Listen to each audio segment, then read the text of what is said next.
요즘은 이제 다다익선, 거거익선, 뭐 하여튼 클수록 좋고 많을수록 좋고 이제 그런 것들이 오늘날 우리 사람들이 좋아하는 모습인데, 문제는 예수님이 이 땅에 2000년 전에 오실 때 나사렛 목수 청년으로 오셨어요.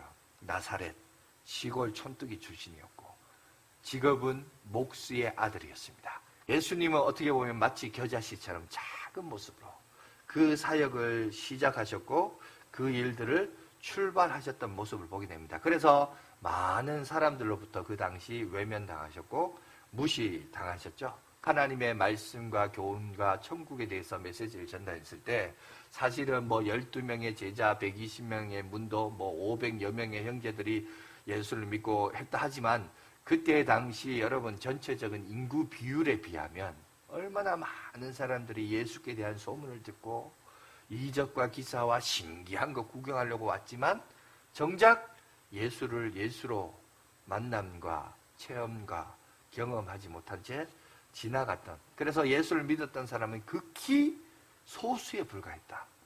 그 사실을 성경은 우리에게 얘기합니다. 그래서 오늘은 여러분 밭에 감추인 보화와 진주를 찾는 상인의 비유, 진주 비유가 아니에요. 진주를 찾고 있는 상인의 비유를 통해서 무슨 얘기를 하고 있냐? 바로 영적인 것에 대하여, 하나님에 대하여, 천국에 대하여 그저 막연하거나 허술한 태도를 취하는 자들에게 경고의 메시지를 오늘 우리에게 던져주면서 뿐만 아니라 오늘날 우리가 하나님의 나라 천국을 똑바로 믿음의 시각을 가지고 바라보라라는 하나님의 경고의 메시지가 오늘 우리들에게 보여주고 있습니다. 밭에 감추인 보화에서 보면 이 뭔가 감추다라는 표현을 많이 강조하고 있어요. 기본적으로 보화도 감춰져 있다가 보화를 발견한 사람도 보고 어떻게 했죠? 기뻐하여서 드러냈다 감추었다. 싹 또 감추었다 그랬어요. 그죠? 이 감추었다 감추었다. 이 감추다라는 표현을 많이 강조하고 있습니다. 왜 여러분 천국이 감춰져 있을까요? 왜 천국을 감추었다는 표현을 했을까요? 두 가지 이유가 있습니다. 앞에서도 잠깐 언급했지만 천국의 출발이 너무 미미했습니다. 미미한 상태로 작게 출발되었다 보니까 여러분 그래서 감추어져 있다라는 표현으로 오늘 우리에게 소개되어 있습니다. 예수님이 이 땅에 오실 때 베들레헴 작은 숙소도 아니고 그저 마구간에서 예수님이 탄생하셨고, 그리고 주님이 공생의 사역의 출범식을 할 때 어떻게 하셨냐? 심판과 저주에 가까운 메시지를 던졌던 요단강가에서 세례 요한으로부터 약대 토돌, 여러분 그러니까 다시 말해서 가난한 사람의 대명사인 상징하고 있는 여러분 그런 약대 토롯을 입고 세상을 향하여 심판을 명했던 세례 요한의 세례를 받음으로 그리스도의 공생의 사역이 시작이 되었습니다.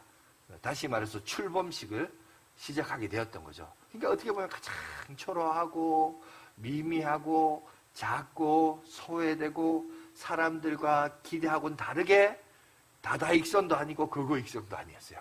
크고 화려한 것도 아니고 많은 사람들이 몰려온 것도 아니었어요.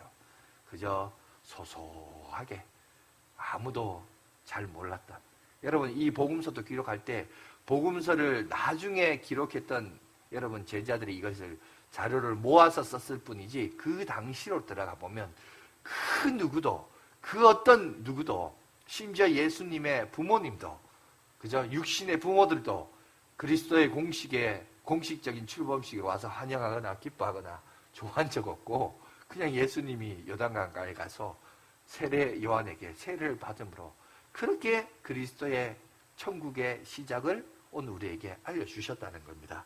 그리고 그래서 이게 비밀이 되었다라는 거고, 또 하나는 뭐냐면 하나님의 사역의 특징이에요. 뭐냐면 구약을 보면 하나님은 자신의 일과 사역을 모든 사람에게 어떻게 보면 공개, 복음이라고 하는 것은, 계시라고 하는 것이 열어서 보여준다라고 하지만 정작 열어서 보여주지만 모든 사람의 공개적으로 모든 사람이 알 수 있도록 한 게 아니라 소수 몇 사람에 의해서 그것을 알도록 했습니다. 우리가 지금 수요일 날 출애굽기를 보고 있는데요. 출애굽도 마찬가지예요. 이스라엘 백성들이 이제 시내산에 도착했습니다. 시내산에 도착할 때, 야, 이스라엘 백성들아, 다 나의 하나님의 산에 올라서 나를 만나고 찬양하고 영광 돌리라. 이렇게 했으면 좋겠는데 그게 아니었어요. 오히려 모세 한 사람만 그곳에 올라갔어요. 그죠?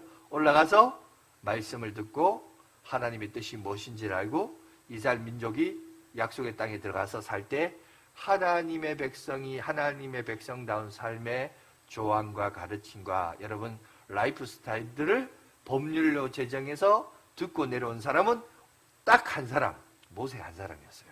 뿐만 아니라 나중에 그 땅에 들어갔을 때 여러분 보세요. 성소가 있고 예배를 드리는 성소가 있고 지성소가 있습니다. 근데 지성소도 여러분 대제사장이 이스라엘 전체의 죄악과 하나님의 용서와 우리와 함께 하심과 교통하심과 예배와 여러분 교제를 위해서 대제사장이 1년에 그것도 딱 한 번 여러분 지성소에만 들어가도록 모든 사람이 그 길을 들어갈 수 있도록 여러분 하나님이 허락하지 않았어요.